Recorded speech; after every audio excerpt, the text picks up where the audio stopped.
po niya lahat ang mga hinaing ng taong bayan. Kayo naman po ay dating PNP. Talaga pong magmula sa mga lugar na malalayo hanggang sa makarating po dito sa Maynila, ay alam nyo na po ang mga nangyayaring krimen. Isa pong malaking karangalan sa akin ang marinig po kayo. Thank you po, good sponsor, Mr. President. Matanong ko lang kung ano sa tingin nyo kung itong sa current situation, ang mga bata, mga minor de edad, walang kinatakutan na batas. Kaya sila patuloy na gumagawa ng krimen. Kung tayo'y gagawa ng batas na babaguhin natin yung current na batas, i-amendar natin yung current na batas at pababawaan natin yung age of criminal liability, do you think magkakaroon ito ng epekto sa utak ng mga kabataan pagdating sa pag-commit ng krimen? Sila ba'y matatakot na, wala na pala tayong exemption, pwede na pala tayong makulong, kaya hindi na tayo gagawa ng krimen? Ganun kaya ba ang magiging epekto ito sa pag-iisip natin mga kabataan? Malakas po ang aking paniniwala. Unang-una po ang pag nangyari po yan na maamendahan natin at na-aproban po yan at naging batas, naniniwala po ako na unang makikinabang dyan ay yung magulang. Kasi yung magulang po, yan yung unang konsentidor eh. Katulad nga po ng sinabi ng ating idol, Senator Raffy, ginagamit pa po. Totoo po yun ha. Pati po doon sa Camarines Norte, nung aarestuhin yung bata, ang unang pinakikita po nung magulang ay yung birth certificate. Totoo po yun. Ginagawang tsapa yung birth certificate. So siguro po, mas malinaw ko pong sasabihin sa inyo na kapag ito po ay naging makatotohanan at nangyari yung amenda, ito po ay hindi lang yung bata. Una na, yung magulang, magkakaroon na po siya ng lesson, magkakaroon na po siyang maging mangunsinte. Pangalawa, yung alam niyo po,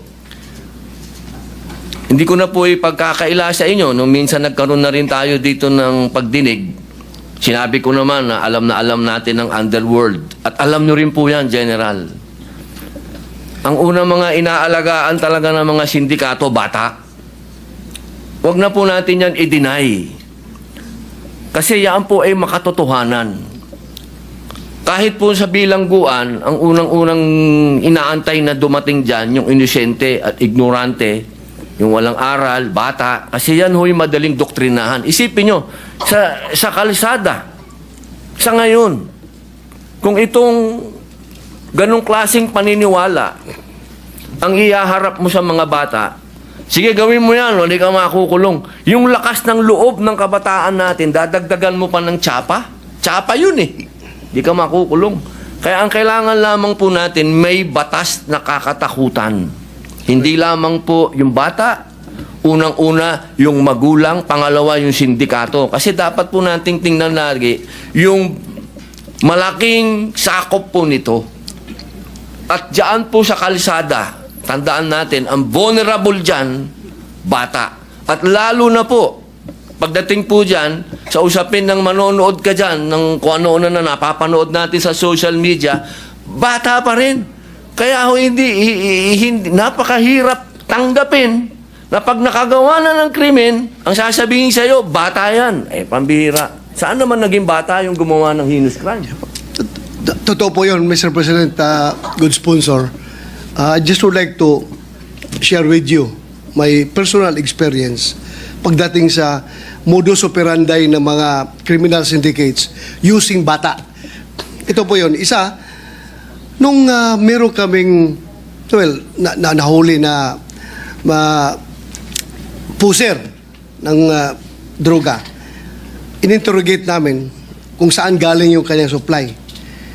Sabi niya, galing daw sa Cotabato. So, paano nakarating sa Davao yung supply na yan? Ganito, sir, ganito. Kuninto sa akin. Yung pala, kahit anong gawin namin checkpoint doon sa border ng Cotabato at ng Davao City, walang mangyayari. Dahil, alam mong ginagawa, meron silang bata na ginagamit. Ang bata, pinapasundo doon sa labas ng boundary, binigay yung cake, cake. Sa loob ng cake, nandun ang shabu, tinago. So pag bata dadaan sa checkpoint, ano yan? Sir, cake ito sir, padala ng deliver doon sa my birthday. So yun ang ginagawa na bata ang ginagamit na courier ng drugs. Now, isa pa yung akyat bahay gang. Yung akyat bahay gang, hindi ito basta-basta makaakyat sa mga bintana, mga masisikip na lugar. So ang ginagamit nila bata. Meron silang bata na kinakarga para papasukin sa maliit na mga butas. Pag makapasok sa loob, ma-unlock na yung door ng pintuan, ay yung lock ng pintuan, yun na. Kuha na nila yung mga nanakawin sa loob. Ito pa ngayon ang pinakamatindi. Talagang ginagamit na ang kabataan. Ang problema natin nung na-enact yung batas na yan, I think it's about 2006. Opo. Dahan-dahan nalalaman ng kabataan yung kanilang criminal exemption ay sila ginagamit ng sindikato. Ginagamit ng sindikato. But later on, around 5 to 10 years from the enactment of that law, with all due respect sa involved sa paggawa nitong batas nito, because I know that was enacted before because of the demands of the time. But ito ngayon, nagbago nga, sabi mo nga, nagbago ang panahon. So I think it's about time na i-re-examine na naman natin, i-revisit natin itong batas na ito. Dahil nga, noon, ang mga bata ang ginagamit ng mga sindikato. Pero ngayon, ang mga bata na mismo ang sindikato. Hindi na sila nagpapagamit. Sila na mismo ang organizer sa criminal syndicate. Mga bata. Pag mahuli mo yan, pag imbestigahan mo, wala na sila ituturo na ginagamit lang po kami nitong mga matatanda na mga sindikato, inutusan kami. Sila na mismo. At pag hinuli mo, tama ka, sinabi mo, pag huli mo, pag hawak mo sa bata, bubunot ka sa bulsa yan. Sir, birth certificate ko, less than 18 pa ako. Less than 18 ako, sir, kaya hindi mo ko pwede arrestuin. Yun. Yan ang ginagawa talaga ng mga bata ngayon. Kaya, I hope that it's about time that we revisit this law para naman hindi po mga nasama na nabanggit yung mga list of crimes na nangyayari. Yung recently lang nangyari doon sa Tagum, Davao del Norte, isang estudyante, babae, scholar, pinasok sa bahay ng 2 minor de edad. Mabuti kung ninakawan lang, pinatay pa. Pinatay yung bata. Bago lang doon sa amin sa Davao del Norte. So, I think, I hope na ma-action na natin ito ngayon. Dahil kahit anong gawin mo, kahit anong sabihin, kahit anong dipinsa natin sabihin na maganda yung batas na yan, ginawa yan para sa kapakanan ng mga kabataan. Pero, I think nakikita ko it's already indefensible na sabihin natin na hindi natin na dapat baguhin ang batas na yan. Pag sinabi natin na hindi yan baguhin dahil mali ang pagtingin natin sa sitwasyon. Ako, I've been a policeman for how many years and hanggang nag-retire ako, yan ang palaging reklamo, hindi lang ng pulis, hindi lang ng mga biktima, kundi pati parents mismo. Sabi ng mga parents, katigas ng ulo ng itong anak ko, sir, wala na akong magawa. Hulihin nyo, sir, bitayin nyo yan. May mga parents magsabi sa akin, bitayin nyo yan, sir, katigas ang ulong bata niyan dahil nga ayaw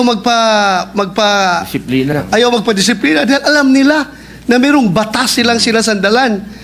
Kaya siguro, it's about time lang, Mr. President, good gentleman. Maraming salamat po sa pakikinig mo sa aking sinishare. Thank you po. Thank you, Senator Bato de la Rosa. Okay, Senator Tulfo. Wait lang, Mr. President. Kasi hindi doon sa katanungan ni Sen Bato kay Senator Padilla na kung itong batas ba na ito na gusto mamendahan ni Senator Robin Padilla na ibababa sa 10 years old yung criminal liability, kung ito ba'y magiging deterrent, will it stop the minors from committing crimes? Para sa akin ang sagot doon is yes and no. No, magkakaroon pa rin ng mga kriminal ng mga bata. Magkakaroon. And yes, yung mga bata na nakagawa na ng krimen, hindi na siya pwedeng umulit dahil nakakulong na siya.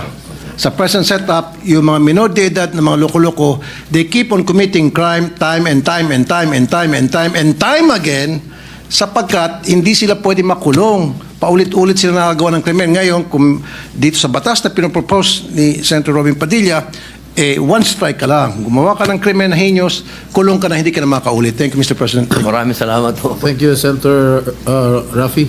Majority Leader. Yes, Mr. President, next to interpolate is Senator Francis Kiko Pangilinan. I move that he be recognized. The main author of the Juvenile Delinquency Act, Senator Pangilinan.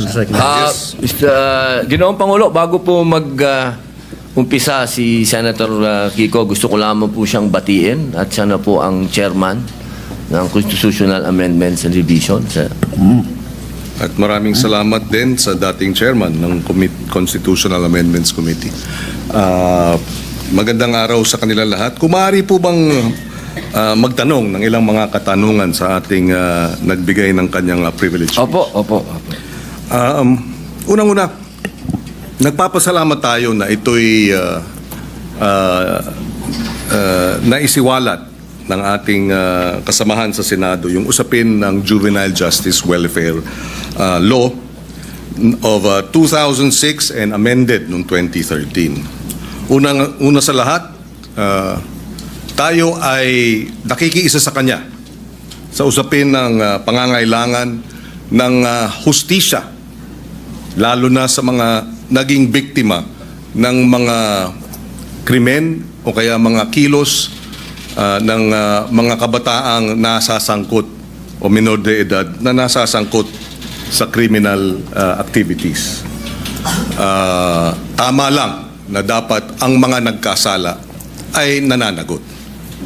At marahil ay maraming kinakailangan ding liwanagin o linawin sa usapin nung ano nga ba ang tunay na mga probisyon o tunay na mga posibleng mga pag-implementa ng batas at ikumpara ito dun sa mga hindi tama o kaya disinformation. Unang-una sa lahat, hindi po tama at hindi ito naaayon sa batas na walang pananagutan ang kabataan na nagkakasala. Number 1. Number 2, hindi rin tama na ang nagkasala sa batas na menor de edad ay dapat pakawalan. Number 3, hindi rin tama na kapag ikaw ay below 15 at up to 9 years old at ikaw ay nagkasala ay dapat kang pakawalan. Maliwanag. Noong 2006 na ipasa yung batas, nakita ang ilang mga naging problema sa implementasyon ng batas. Kaya noong 2013, ito ay inamendahan under the chairmanship then of now Senate President Chis Escudero. He was the chairperson of the Senate Committee on Justice. Ngayon, siguro isang tanong. Ang unang tanong, maaari bang masabi na oo, may kakulangan ng batas, ngunit mas marami ang kakulangan sa implementasyon kaysa sa batas mismo?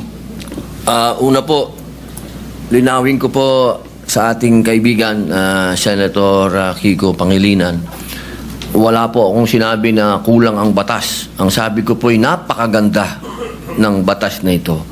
Hindi lang po siya napapanahon ngayon. Sa pangalawang tanong po, totoo po yan, sa maiksing panahon ko po dito sa Senado, napakadami pong magagandang batas. Sobrang gagandang batas, hindi po talaga na-implement.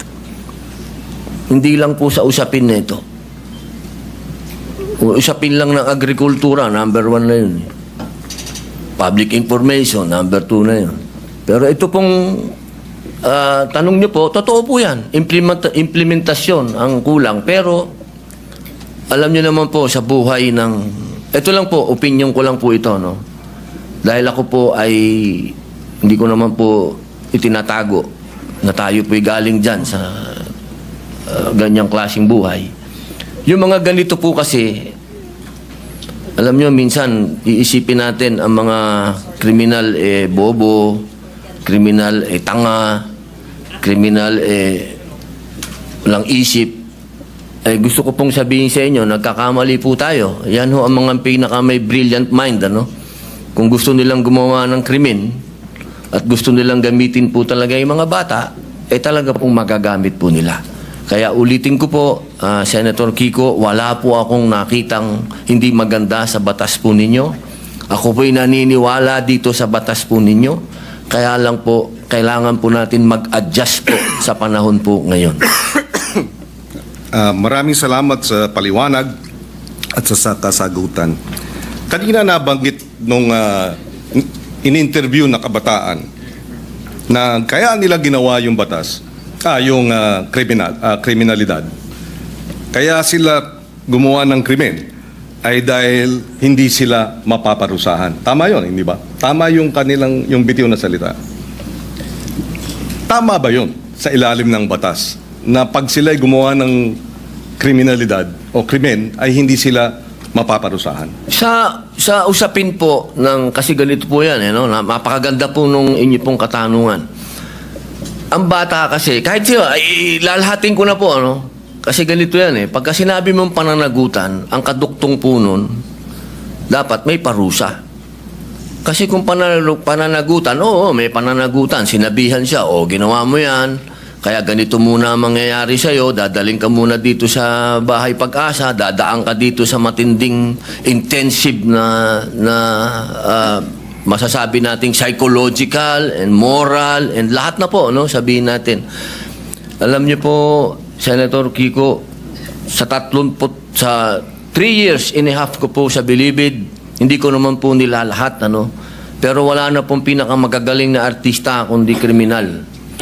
Kapag kaharap niyo po yan, lahat ng drama, lahat na po, sabihin niyo po, lahat ng kalungkutan, lahat ng pinagdadaanan niya, sasabihin sa inyo.